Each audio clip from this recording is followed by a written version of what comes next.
Bonjour à tout le monde. Je suis ici sur un petit format de vidéo en français avec un des formateurs de BOMT, Bogdan Gogan, qui sera en grosse partie responsable de la formation qui sera prodiguée dans le programme BOMT. Bonjour à tout le monde. C'est du plaisir d'avoir cette discussion avec toi. Merci beaucoup. Du coup, j'ai envie de rentrer directement dans le sujet et dans le vif du sujet et de se dire, tiens, ok, toi qui es déjà professeur depuis pas mal de temps, qui a fait en plus sa PhD, comment est-ce que tu distinguerais un peu l'espèce de thérapie manuelle plus scientifique d'autres formations comme l'ostéopathie ou la chiropraxie ou... D'accord. En première vue de cette chose, tout ça semble, parce que c'est mettre la main sur le patient. Oui. Thérapie manuelle. Et ça, on trouve aussi l'ostéopathie, chiropraxie ou de médecine traditionnelle chinoise ou de choses comme ça. Et peut-être on a dans toute cette direction, tout ce concept, on a du technique qui s'assemble, ou peut-être c'est la même chose, comme la manipulation, la high velocity, low amplitude technique. Mais après, les choses qui, dans mon avis, c'est faire la différence entre ces concepts, c'est le rationnement clinique. C'est d'avoir un rationnel. Pourquoi tu fais cette chose? Pourquoi tu décides d'utiliser cette technique ou cette technique à ton patient? Parce que différents concepts en son rationnement, nous, dans la thérapie manuelle, on essaie de tout le temps être en contact avec la evidence-based practice. Evidence-based practice. Donc, ça c'est une première différence. Et après, tous les rationnements. Et aussi, quand on dit thérapie manuelle, beaucoup de gens pensent seulement à technique manuelle. Ouais. La thérapie manuelle, c'est évaluation, c'est assessment. Évaluer le patient. Si on citait différentes auteurs, ça fait plus de 50% de la thérapie, l'évaluation du patient. Ouais. Et après, peut-être technique manuelle, mais c'est aussi l'éducation du patient, l'éducation de douleur, et après de donner des exercices, de continuer la thérapie aussi, et de faire le patient acteur de la processus thérapeutique.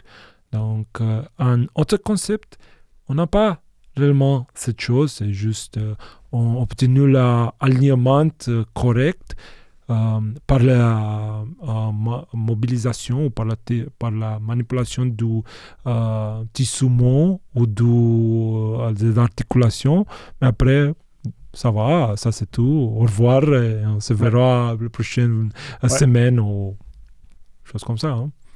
Oui, donc si je devais bien résumer, la thérapie manuelle dite basée sur la science va être beaucoup plus basée sur un gros assessment, une grosse évaluation très proche de la réalité du patient, de son symptôme, dans laquelle on va peut-être ou pas appliquer des traitements manuels, et ou passer sur une étape d'éducation du patient, d'information du patient, des exercices et de la promotion de l'exercice. D'accord. Qu'on retrouve moins, c'est vrai, dans d'autres types de thérapies. C'est l'évaluation qui te va dire si tu as besoin d'une technique manuelle ou si tu peux donner quelques exercices. Seulement, tu peux éduquer ton patient. Je pense maintenant un patient qui te dit j'ai de douleur de dos après 6 heures de rester assise. C'est seulement un temps qui a des douleurs comme ça. On sait ça dans le concept du McKenzie, il appelle ça le syndrome posturel. Et là, tu dois éduquer lui, mettre une alarme sur ton portable et à 1 heure, bouger un peu, faire quelques exercices et ça va. Donc, tu n'as pas besoin là des techniques manuelles. Oui, mais c'est l'assessment qu'il te va dire cette chose. Oui, exactement. Donc, l'assessment, c'est très important. Il occupe un gros du temps dans notre travail. Et du coup, tu n'as pas l'impression aussi que une grosse différence de nous, c'est que, de la formation qu'on prodigue, c'est que c'est une formation qui change très souvent et qui évolue très souvent en fonction des données scientifiques qui évoluent. Ouais, ça c'est... tout le temps, nous sommes en changement. Tout le temps en changement. Tout le temps en changement. Parce qu'il arrive du nouveau data, de nouveaux research. Et tu dois tout le temps avoir la connaissance de peut-être choisir quel article tu vas citer ou pas. Ouais. Parce que qu'est-ce que c'est l'evidence-based practice? Qu'est-ce que c'est la science par... comment on appelle en français cette evidence-based practice? C'est basé sur la science. Basé sur la science, voilà. Excusez-moi, le français, c'est vraiment langue maternelle. Qu'est-ce que c'est? C'est un carrefour de... Qu'est-ce que dit la littérature? Ouais. Mais c'est aussi qu'est-ce que je sais comme spécialiste de faire. Oui, par exemple. Parce que tu peux voir un article qui dit la mobilisation avec mouvement, c'est le meilleur pour les épicondylites. Mais si tu ne veux pas, si tu connais pas d'où faire ces techniques, après bon, tu peux lire l'article, mais tu ne sais pas de faire les techniques, et donc tu ne peux pas utiliser cette technique. Mais après aussi, c'est qu'est-ce que la patient a besoin et qu'est-ce que dans quel le patient croit. Ça veut dire... répond pas. Si on donne un exemple. Si ton assessment, ton évaluation dit que la manipulation, on dit un exemple, la manipulation, c'est la meilleure technique pour son douleur lombaire. La douleur, par exemple... un mécanisme de closure, on sait, lombaire, il n'est pas irritable, donc il n'est pas aigu, donc une manipulation, peut-être ça marche. Et la littérature dit oui, ça marche. Et tout, c'est très bien de faire manipulation, c'est pas ton première fois, tu fais beaucoup de temps, donc tu es, spécialiste en manipulation, tu veux spécialiste, dire. Mais tu es, tu es vraiment, tu es sûr, je crois qu'on dit, sûr que tu es certain que ta technique ça va. Mais après, le patient il dit, non, mais tu vas faire manipulation parce que tu dois avoir le consent du patient. Tu dis, on va faire cette technique. Elle dit, mais 12 ans auparavant j'ai déjà reçu cette technique. Elle ne fait pas bien. Moi, après 2 mois, j'ai eu une grande douleur lombaire. La question maintenant, c'est tu vas faire cette technique encore, tu vas essayer de dire à la patiente, non, ça va cette technique, avoir confiance en moi. Confiance en toi, et un peu ignorer les besoins du patient. Ou tu vas trouver une autre technique, peut-être pas rapidement comme une manipulation, peut-être une mobilisation qui va obtenir la même résultat. C'est ça la thérapie manuelle, d'avoir le rationnement clinique.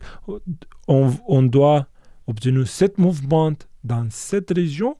Après, on peut choisir de faire une technique, mais peut-être on peut essayer de dire à la patiente de faire cette technique. Ça, des différents concepts de thérapie manuelle, des différentes différentes idées. Donc, McKenzie dit tout le temps que le patient doit être indépendant. Donc, tu essaies premièrement avec des mouvements de direction préférentielle. Il se débrouille tout seul. Mais Maitland et Kattenborn fait du technique une première fois. Manuel, très fort, et puis réassesse, reteste. Après, tu donnes un exercice à la patiente. Maitland et de Mulligan, il dit on fait douce, on fait des mobilisations avec mouvement. Donc on fait un mouvement accessoire, une mobilisation accessoire, et on met le patient debout. On peut dire qu'il a combiné ces deux choses. Et ça c'est très important, à mon avis, de ne pas être dans un concept, de vraiment entendu qu'est-ce qui s'est passé avec ces patients et quels sont son besoins. C'est vrai qu'en tant que thérapeute et kiné, quand on va un peu, pour avoir testé comme toi un peu l'ostéopathie aussi, c'est que quand on va dans la thérapie manuelle dite scientifique, on retrouve en réalité comme une grappe avec plein de techniques, plein de concepts différents qui se combinent, qui ont un peu à chaque fois démontré des effets plus ou moins forts sur telle ou telle pathologie. Et c'est vrai que, par exemple, du Mulligan, on a vu des gros effets sur le tennis elbow, on a vu Mackenzie des gros effets sur les lombalgies.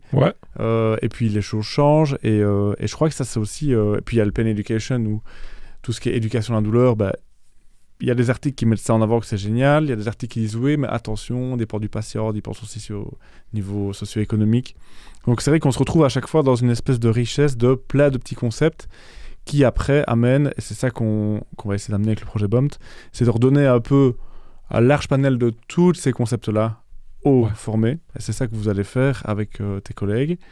Et puis après, de se dire, ok, c'est vrai que s'ils veulent aller plus loin dans un concept, parce que je pense que c'est comme ça aussi que tu l'as vécu, tu t'es d'abord formé un peu en thérapie manuelle scientifique, puis là, ici, tu as été un peu chez Maitland, tu as été un peu chez Mackenzie, et tu vas tout doucement te respécialiser ou retester, et en fonction aussi des attirances cliniques, parce que ça aussi, je crois que plus on évolue, et ça, c'est un peu partout en Europe, plus la kiné quand même se spécialise et on se retrouve avec des gars un peu comme moi. Moi, je fais que des maux de tête. Toi, je sais que tu as une attirance particulière pour les scolioses, une grosse compétence de la scoliose aussi. Ouais, je crois que dans la future, on va parler de kiné musculo-squelettal. Après, peut-être ultra spécialisé, donc spécialisé musculo-squelettal, mais après ultra spécialisé en douleur de tête ou choses comme ça, ou scoliose ou lombalgie ou choses comme ça. J'ai une histoire très intéressante avec ces choses. J'étais de grand fan et je suis fan de la travail de la recherche de Lorimer Moisley et David Butler. Explain Pain a expliqué la douleur. Exact. Et je fais des formations avec aussi un cours en Angleterre avec Tim Beams. Lorimer Moisley, aussi avec Tim Beams. La mobilisation du neuroimmune système. C'est très intéressant, mais c'est pour ça que c'est important d'être en contact avec toutes les recherches. Après, avec tous les patients, aigus, subaigus, chroniques, j'ai expliqué beaucoup. C'est normal d'avoir des douleurs, des choses comme ça. Tu sais, douleur, c'est une chose qui te protège. Et ça, c'est vrai. Mais après, j'ai observé qu'avec les patients aigus, vraiment grande douleur, n'importe quoi, qu'est-ce que je veux dire. C'est juste, pour lui, c'est juste de diminuer la douleur, c'est très important. Et après, je crois que l'année dernière, ou 12 ans, ça fait, je ne suis pas tout sûr, il a arrivé une grosse recherche qui a dit que toutes l'éducation de douleur ou des choses comme ça le patient, ça marche très bien, mais pas dans la phase aiguë. Dans la phase aiguë, tu dois aider à diminuer les symptômes, pas expliquer d'aller trop loin dans le concept. Des choses comme ça, c'est normal. Mais c'est pour ça important, est-ce que par rapport à ce que tu as dit, que tout le temps on doit être en contact avec les nouvelles choses, et avec les données nouvelles. Oui, parce que vraiment, j'ai perdu du temps de mon patient à essayer de donner du... Une mauvaise pilule, quelque part. Pour moi, c'est une technique, expliquer la douleur, et c'est une technique. Comme tu ferais HVLA ou quelque chose. Mais je crois que j'ai perdu quelques temps pour les patients aigus. Ouais. Parce que là, c'est vraiment aider de dépasser les moments qui l'irritabilité est très haut. Ouais. Et aussi la sévérité peut-être était haut et les VASCOR, les niveaux de douleur étaient très hauts. Trop et pas applicable. Aider avec quelques techniques ou quelque chose de diminuer la douleur. Hein. J'ai aussi l'impression qu'un des biais de la kiné, parce que j'ai ça aussi avec les formations quand je les suis, c'est que d'office, quand tu viens de suivre une nouvelle formation, tu surappliques que cette méthode-là. Moi, j'ai en tout cas eu ce défaut-là. Peut-être tu appliques la première semaine après. Ouais. Et puis tu essayes, tu réappliques. Et là aussi, c'est une autre grosse différence que je vois dans notre métier, c'est qu'en fait, une fois que tu as, d'où la spécialisation, c'est qu'en fait, une fois que tu as un nouvel outil, avant quand même de te l'imprégner, ça met vraiment du temps. Je sais bien que mes approches d'éducation patient, les premières que je faisais étaient un peu trop théoriques, un peu trop longues. Maintenant, je vais plus to the point, j'utilise beaucoup plus de métaphores par rapport à si elle est avocate, je vais essayer de parler d'anecdotes d'avocat ou quelque chose comme ça, ou à garagiste, je vais parler des rapports avec une voiture ou que sais-je. Mais c'est vrai que ça met du temps, et même le talent manuel sur certaines techniques, ça met du temps. Mais ça, c'est un petit biais parfois qu'on a en cabinet privé. Et pour en revenir à l'autre cas que je trouve on parle, qui sort pas assez dans la littérature, même toi avec ta thèse, je pense que tu as sûrement ressenti ça, c'est qu'en fait on parle effectivement des patients aigus, puis des patients chroniques qu'il faut un peu aider, puis un peu les dépressifs, il faut un peu les renvoyer chez le psy, mais c'est vrai qu'on a un peu ces patients un peu perdus et que tu as beau essayer n'importe quelle méthode, que ce soit manuel, d'exercice ou pour lesquels on bloque définitivement sur l'opportunité thérapeutique. Oui, quand un patient peut-être qui est vraiment chronique, parce que nous savons maintenant qu'il a cette chose long-lasting symptoms ou résistant au temps, ou est chronique. Parce que chronique, maintenant, il y a beaucoup de débat. Débat. Et chronique, c'est... Persistant ou pas c'est vraiment si tu as une sensibilisation centrale. Et donc là, c'est le système nerveux central pour produire plus... c'est plus facile pour produire la douleur. Oui, un facilitateur donc, c'est des patients qui surproduisent l'effet douloureux, qui surproduisent et quoi qu'on leur donne comme input ou comme adjonction, il y a une espèce de proéminence de douleur. Oui, mais pas tous les patients qui ont une douleur plus de 3 mois. Non. Comme dit dans la vieux littérature, ils sont chroniques.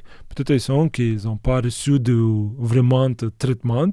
Et il y a des patients qui peut-être ont cette douleur 2 années, 3 années, mais ils ne sont pas chroniques, ils sont justement long-lasting patients. Mais oui, c'est difficile parce que si on regarde la littérature, vraiment, après, avec les patients chroniques, il n'y a pas de différence entre les concepts. Et là, c'est vraiment de voir que ça marche pour ton patient. Et si ça marche pour lui, massage, ça va. C'est peut-être ça l'issue, parfois. Et c'est ça qu'il faut accepter. Et que parfois, ça marche pas médecine traditionnelle chinoise. On dit pas assez, ça marche acupuncture, ça va. S'il aide. Mais aussi ostéopathie, chiropraxie. Mais à mon avis, l'idée, c'est que tout le temps, on doit utiliser cette chose, utiliser les techniques passives, les interventions passives. Beaucoup de patients est couché, il ne fait rien. C'est vraiment ça l'idée. L'utilise seulement comme, comment dire, petite douleur ou un peu. De facilitateur. Pour introduire autre chose. Pour introduire le patient dans le mouvement. Oui, exactement. Mouvement. Plus de mouvement, faire le patient plus fort, renforcement, mobilisation, choses comme ça. Après, si le patient a un hobby ou une chose comme ça, s'il va faire cet hobby, il va avoir un plus bon état. Tout ira mieux. Et tout va mieux. Étape par étape. C'est pour ça et ça c'est peut-être une différence entre les concepts que tu as dit quand on commence la discussion. Le concept biopsychosocial, on doit penser à la patiente et on pense qui c'est la dominante entre cette chose.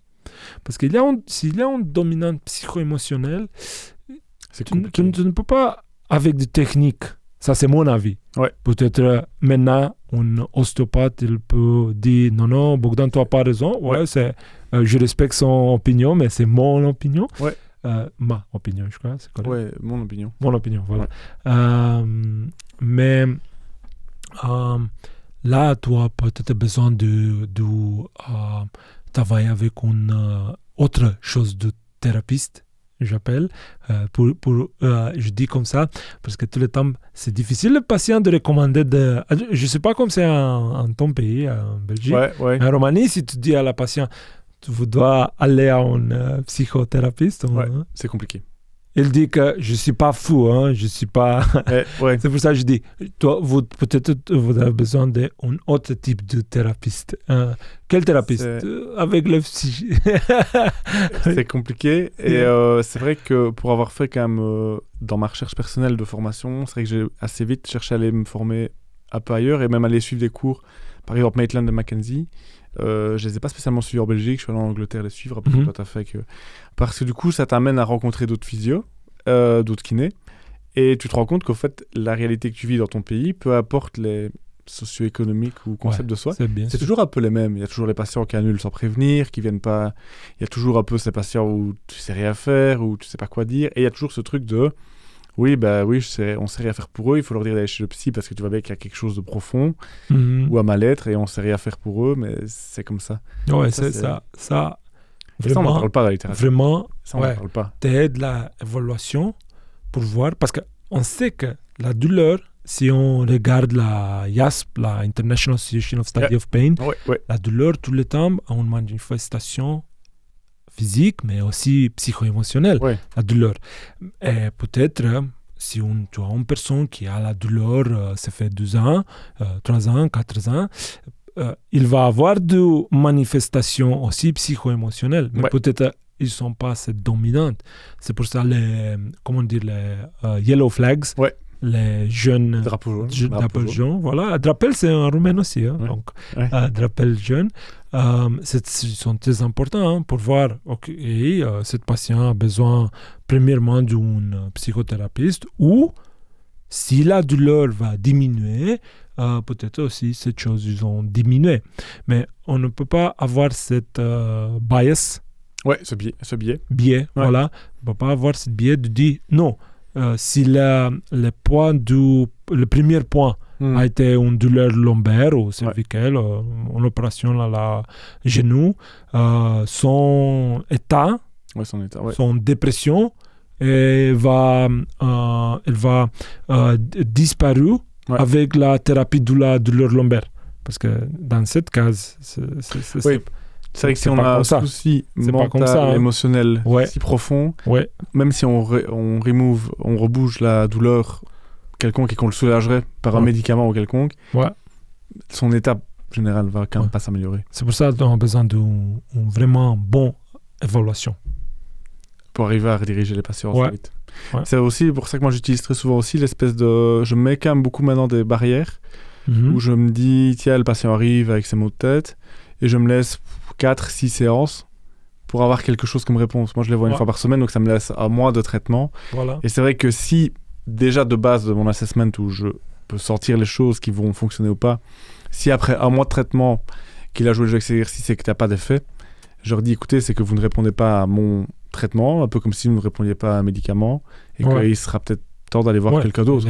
S'il n'est pas bien, 3-4 séances, ça tout le temps doit nous donner plus de questions, de réfléchir sur notre hypothèse. Peut-être notre hypothèse n'est pas bonne, peut-être notre évaluation n'est pas bonne, ou peut-être c'est une autre chose. C'est pour ça, si on regarde tous les concepts, il l'appelle différentes, mais tous les concepts ont cette chose du signe que tu compares. C'est un comparateur. C'est un comparateur entre les séances.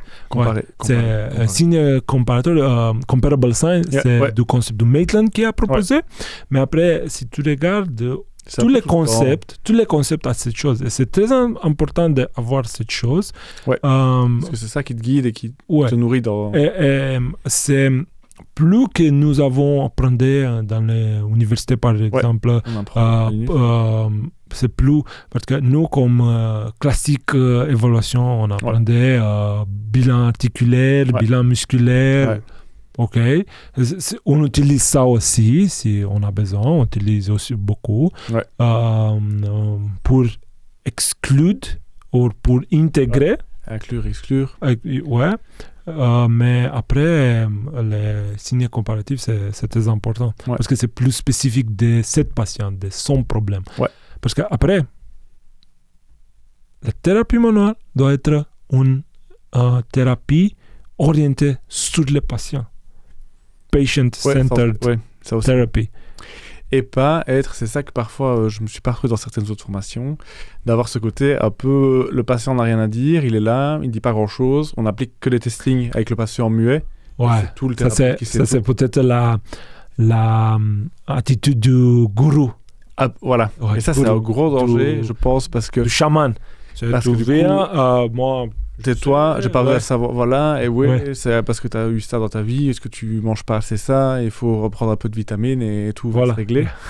Et je crois que maintenant, on a assez de recul que pour dire que ça, c'est vraiment bullshit, parce que c'est beaucoup plus complexe que ça. Il n'existe pas de formule, mon avis. Nous sommes 8 milliards de hommes. On ne peut pas avoir une formule pour tous. Il y a ça, et il y a aussi, je crois, que la douleur, ça reste quand même une espèce de... Moi, je le compare souvent, j'explique ça aux patients, ça reste un peu une espèce d'émotion, ou connecté aux émotions, et donc c'est un peu comme si les patients, on leur trouvait un traitement magique qui fait qu'ils ne seraient jamais tristes ou jamais de mauvaise humeur, tu sais, bad mood, le Monday bad mood.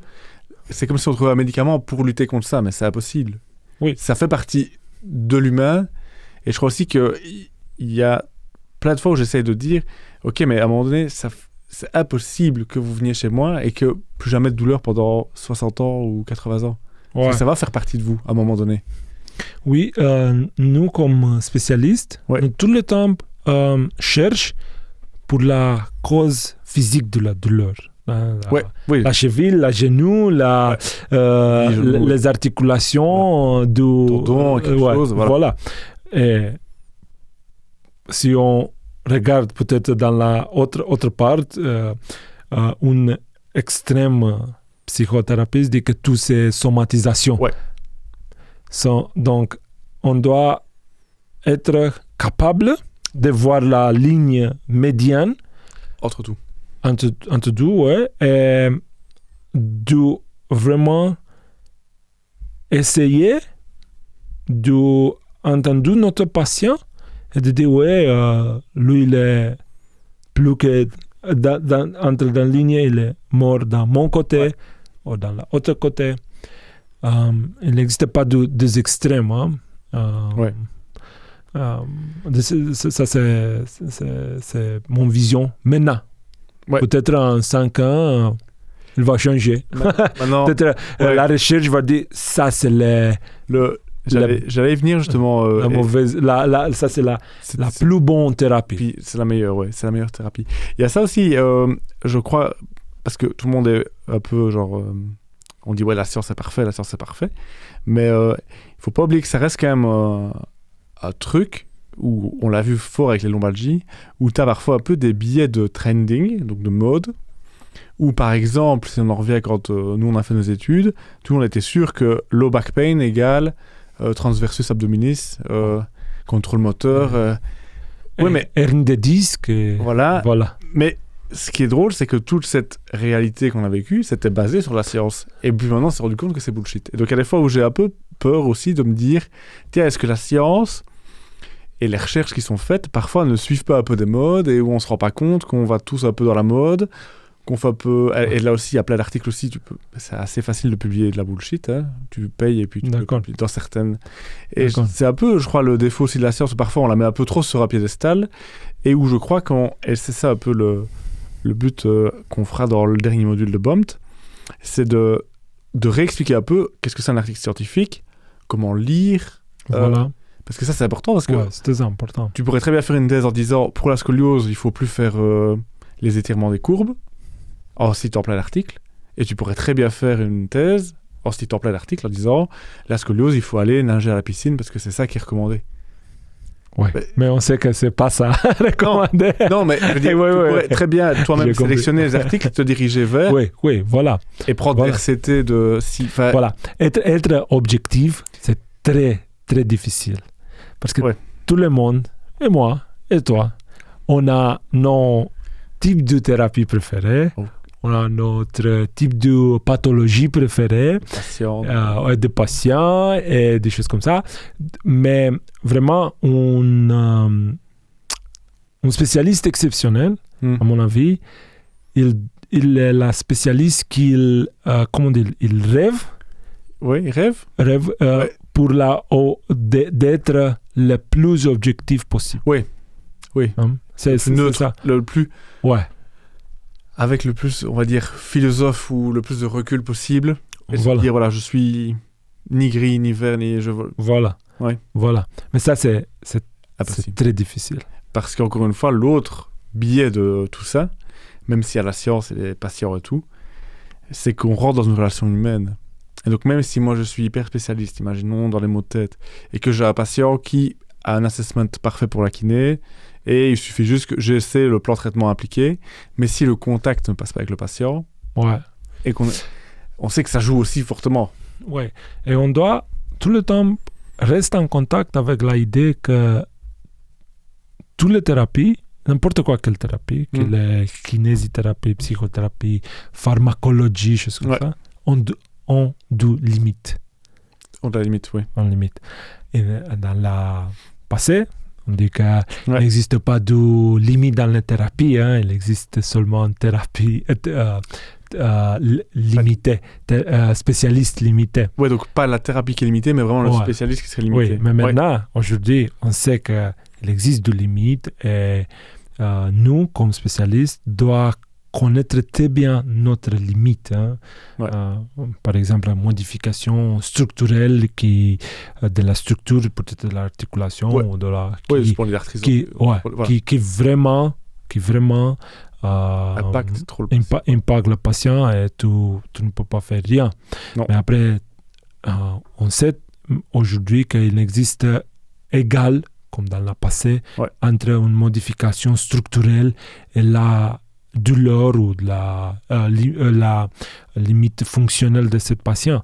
Mais après, nous devons essayer d'évaluer si cette modification structurelle a un impact avec ce patient. Mais il y a vraiment modification structurelle. Tu dois parler de scoliose, peut-être la modification du vertèbre, qui fait une forme cunéiforme. Cunéiforme, qui vraiment... l'os qui est... c'est l'os qui est comme ça, et vraiment, cette courbure, tu ne peux pas rééduquer. Si la maturation osseuse, il est fini. Vraiment, là, tu ne peux pas changer rien. Pas redresser une courbe... c'est la limite. En faisant un crack dans le dos. Non. Pas de crack, pas d'acupuncture, choses comme ça. Non. Malheureusement, unfortunately. But c'est la limite. Je me rappelle une cité intéressante, c'est de Ben Cormack, qui est Ben Cormack, super intéressant. Il est une physio d'Angleterre controversée. Il dit que dans le passé, je dis que la lombalgie, il est un problème simple. Je te fais des exercices complexes. Maintenant, je sais que la lombalgie est un problème complexe. C'est pour ça que je fais des exercices simples. Et c'est ça, on sait aujourd'hui que c'est pas tout, de articulation, de muscles, de nerfs. Le stress est important et il y a beaucoup de choses importantes pour la douleur qui est une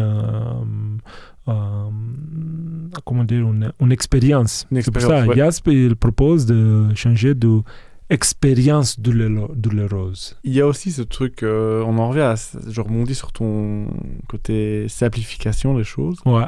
Et c'est vrai que je crois que parfois aussi, même dans la thérapie manuelle scientifique ou dans n'importe quelle thérapie dans laquelle je me suis pas retrouvé, c'est que c'était trop complexe, trop de chipoterie, trop de calculs, etc. Et même dans les exercices, parfois aussi avec certains aspects du contrôle moteur. C'est hyper intéressant, mais je trouve parfois c'est trop complexe, trop de chipoterie, donc trop d'attention qu'on pense pas trop. Et c'est vrai que depuis, je dirais, 4-5 ans, j'ai vraiment simplifié très fort mon plan de traitement, même ma façon d'enseigner, et même les exercices utilisés. Et j'ai remarqué que j'ai pas spécialement moins de résultats.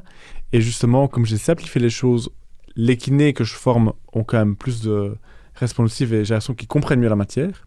Et les patients sont vachement plus en thérapeutique alliance, donc l'alliance thérapeutique qu'on veut un peu tous. Voilà, je crois que plus facile. Dans le passé, tout était très strict par des angles articulaires, des choses comme ça, parce que la biomécanique, elle était très importante. On sait aujourd'hui que Yannis Sotiralis, un professeur grec de notre programme, il dit la biomécanique il est important jusqu'à le moment qu'il n'est pas important. Donc, il y a des moments qui biomécanique c'est important, c'est comme le patient peut-être il se bouge, ou peut-être il fait la flexion du tronc pour prendre quelque chose. Terre, s'il bouge pas, peut-être la colonne lombaire, il y a pas de mobilisation là-bas, ou peut-être il fait plus de mouvement dans la cervicale, dans l'extension, on voit ça du contrôle moteur. La biomécanique, c'est très important dans cette chose, mais il y a des cas dans lesquels biomécanique vraiment n'importe quoi, peut-être. Donc, ça, c'est aussi chose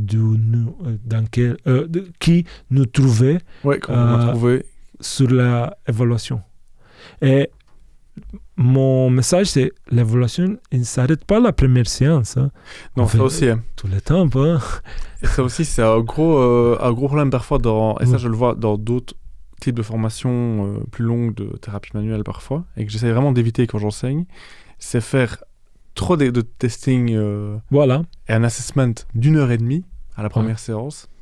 Et on essaye et d'ailleurs c'est écrit dans la littérature, qu'en fait un assessment plus short avec moins de testing, mais plus de testing qu'on utilise régulièrement, et se dire ok, au lieu de faire un assessment d'1h30, je vais en faire 3 ou 4 de 20-30 minutes, imaginons, c'est vachement plus pertinent. Et on sait aussi pareil pour l'enseignement, que trop souvent les professeurs ou dans certaines formations en fait on enseigne trop des testings qui servent à rien ou qui ne sont pas utiles dans la vie quotidienne, ou des pathologies. Il y a un papier qui est sorti il n'y a pas longtemps, qui a été remis en avant par un influenceur, Aaron Kubal, qui est un influenceur Instagrammeur, et qui a remis en avant que l'enseignement en kiné, parfois, le gros problème qu'il a, c'est qu'il s'auto-séduit par des pathologies hyper rares, qu'on ne retrouve jamais en cabinet. Et donc on apprend à des étudiants ou à des kinésithérapeutes à traiter telle pathologie qu'ils ne vont probablement jamais rencontrer.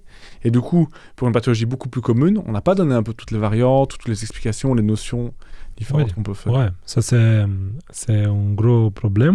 À mon pays, malheureusement, il y a encore du kiné qui ne fait pas d'évaluation de la patiente. Ça c'est... Après, c'est pas une erreur. Ça aussi, c'est une grosse différence. C'est un problème. Mondial. Ouais. Même pas de ton pays. Ça aussi, c'est une grosse différence, parce que moi qui ai beaucoup voyagé dans plein de pays différents, tout le monde imagine que la kiné aurait un niveau différent en fonction d'un pays à l'autre, alors que contrairement à beaucoup d'idées reçues, il n'y a pas du tout ce côté... Quand on se balade en Europe, par exemple, ton niveau global n'est pas si différent que ça. Et l'approche et l'envie que les kinés ont n'est plus si différent que ça. Et je crois en plus qu'il ne faut pas oublier maintenant qu'on est dans une ère où il y a les social media, qu'il y a beaucoup plus d'accès à la science facilement et que du coup, en fait, toute cette espèce d'accès, je pense peut-être il y a un siècle ou même 50 ans, il y avait une différence parce que tu n'avais pas les réseaux sociaux, tu n'avais pas des influenceurs de 80 000 abonnés qui peuvent poster un truc et que tout le monde a accès à ça. Ouais. Et comme en plus le niveau d'anglais global de la population générale, surtout des gens qui suivent des études scientifiques, est vachement plus élevé, il n'y a plus trop ce niveau si différent, je pense. Oui, je pense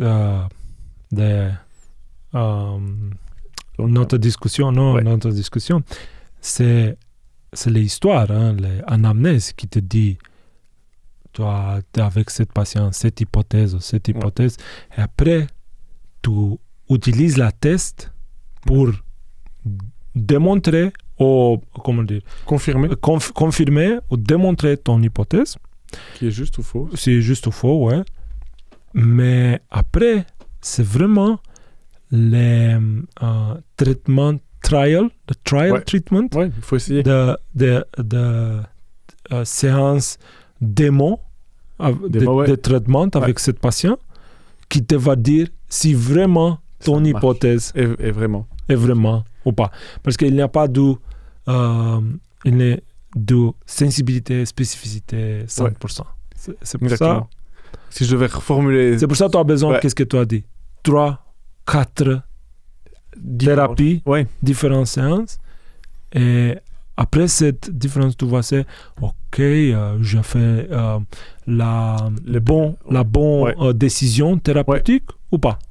Et ça aussi, c'est souvent ce que je remarque avec les jeunes étudiants, c'est que parfois on leur a donné tellement d'informations et tellement mis un cadre que parfois ils s'inhibent un peu eux-mêmes, donc ils se bloquent un peu eux-mêmes.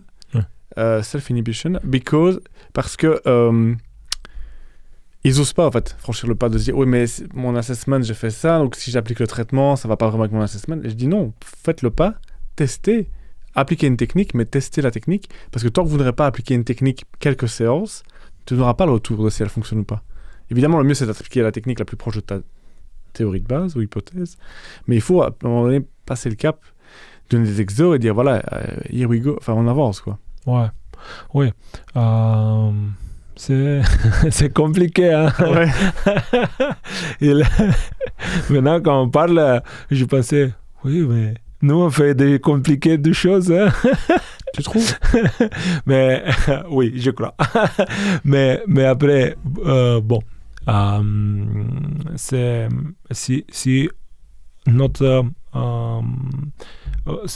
comment dire, si what we want. Ce qu'on veut. Ce qu'on veut, c'est que la profession évolue. On doit, nous, premièrement, évoluer. Parce que je crois que tous les pays sont le problème. Les docteurs ils ne respectent pas, choses comme ça. Mais après, à mon avis, on doit retourner vers nous.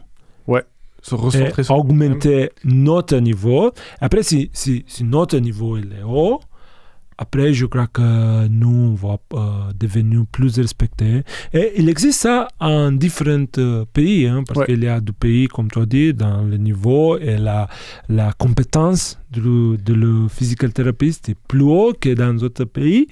Mais ça, c'est fortement lié au niveau global. Ouais. Je crois que c'est plus lié qu'à la formation de base. C'est la place qu'a le kiné dans le système de soins de santé. Est-ce qu'il est en première ligne ou pas en première ligne? Parce que les fois où j'ai vraiment vu une différence de niveau dans les kinés, c'est vrai que c'est dans des pays où les kinés sont en première ligne.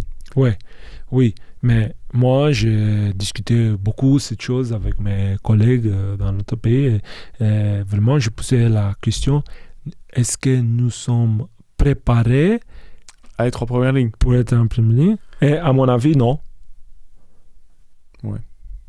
Parce que c'est pas quand tu obtiens une chose comme ça, c'est pas pour moi ou pour toi ou pour lui qu'il a fait beaucoup de formations, choses comme ça. Après, il est pour tout le monde. Oui, pour la population générale, tu veux dire. C'est l'idée. Hein? Donc, je crois aussi qu'on n'est pas prêt pour cette première ligne. Est-ce qu'on le sera prêt un jour? Je ne sais pas, parce que j'ai l'impression que parfois aussi c'est la structure de base du système de soins de santé qui est mal faite. Parce que si je me retrouve en première ligne, en effet, je je sais pas comment je pourrais gérer un patient qui a mal au genou et faire un diagnostic différentiel sur un genou, moi qui refais que des maux de tête depuis 10 ans. Ouais. Ah, il y a un peu ça aussi, ou alors je me dis, bah oui, mais alors il faudrait qu'on soit des physios première ligne, spécialisés dans un domaine, parce que c'est vrai que je vois mal physio général qui serait hyper compétent pour les cervicalgies, pour les cervicobracalgies, et en même temps pour une spondylarthrite ankylosante ou pour de la sclérose en plaques. Donc c'est ça où la médecine est tellement vaste. Donc je crois qu'il y a un problème structurel. Évidemment, il faut qu'on se forme le plus possible. Et après, il y aura sûrement à un moment donné une structure à imaginer ou à repenser dans tous nos pays. Ouais, j'espère que ton projet, notre projet, va donner du plus-value. Plus-value, voilà. En roumain, on dit valoare, c'est proche. Plus-value. Moi, tout le temps, j'espère, avec une formation, n'importe quoi, si je suis formateur ou je suis élève parce que je participe encore. Évidemment. Je veux finir mon McKinsey diplôme, mon Maitland diplôme. Mulligan, si après une formation, 10% de ton niveau il est plus élevé, et tu vraiment appliqué lundi, donc si tu allais au cours vendredi, dimanche, ou lundi, vendredi, n'importe quoi. Lundi, le premier jour, tu as mieux avec 10%, 10, ça va, hein? Ça va, à mon avis. C'est une chose réaliste. Parce qu'après, on ne peut pas dire on va changer la vie professionnelle de la personne qui participe on va changer dans la manière révolutionnaire. Voilà. Non. On doit être... vraiment. Et le projet BOMT, c'est juste amener des formateurs qui ont un autre point de vue, qui sont d'ailleurs, qui ont une pratique très scientifiques et qui ont suivi des formations de grands standards internationaux, voire même qui participent à des formations de grands standards internationaux, qui ont un cabinet privé, parce que du coup aussi ça a du sens, ou qui ont pratiqué des années en cabinet privé, parce que je crois aussi que ça a du sens, et ça aussi ça a des biais dans certaines formations, c'est que parfois on forme des gars qui ont 20 ans de cabinet, et le gars qui les forme, donc le formateur a eu 2 ans de cabinet, 1 an de cabinet, ou n'a pas de cabinet, parce qu'il y a des formateurs qui n'ont pas eu de cabinet, et donc je trouve ça toujours un peu difficile, parce que du coup, et moi je le sens tout de suite, c'est que les anecdotes patients ou les explications des plans de traitement, parfois tu vois qu'il y a un gap, un trou, et que c'est pas logique par rapport à ce qu'on voit dans la population générale, enfin dans ce qu'on a nous au cabinet. Mais moi ce que j'aimerais bien amener avec BOM, c'est recentrer l'intérêt d'une science appliquée à la kinésithérapie, et c'est ça surtout cette formation privée, et de se dire, ok, voilà, là vous allez sur 1 an avoir un cours intense qui va vous aider à toucher plein de concepts, aller plus loin après dans les concepts, mais avoir déjà des outils de base, et comprendre un peu ce que c'est la science et pourquoi est-ce qu'on fait la science, et se dire, ok, voilà, ça c'est la science, et c'est vrai que, je le dis tout le temps en cours, voilà, ça c'est recommandé pour les maux de tête. Maintenant, moi je vous dis, sur les 10 outils qui sont recommandés, moi j'en utilise beaucoup 4-5, qui marchent vraiment très bien, parce que c'est mon truc à moi. Ah oui, tel type de patient, je fais plutôt ça, parce que c'est ça aussi qui rend riche les formations, et c'est vers ça vraiment qu'on va, dans notre projet BOMT. Ouais. Je suis honoré d'être inclus dans ce projet, et j'espère que, je suis sûr qu'il va passer très bien. J'ai de bonnes confiances aussi. Merci. J'ai de très bonnes confiances. Oui. Ben voilà, je pense que c'était un bon podcast. La personne qui va regarder va dire, peut-être donner votre feedback, des commentaires, ça va. Excusez-moi pour mon français. Je parle mieux en roumain. Ou en anglais. Ou en anglais, oui. Mais ici, on avait voulu faire un podcast un peu plus léger. Donc, du coup, on ne mettra pas les sous-titres. Mais parce que je pense que le français de Bogdan est très compréhensible. Et alors, faciliter le dialogue, évidemment, durant les cours, Bogdan donnera en anglais et je le traduirai en français parce que ce sera plus fluent. D'accord. Donc, voilà. Et bien, au plaisir de vous retrouver dans la formation BOMT. Merci à tous de nous avoir écoutés.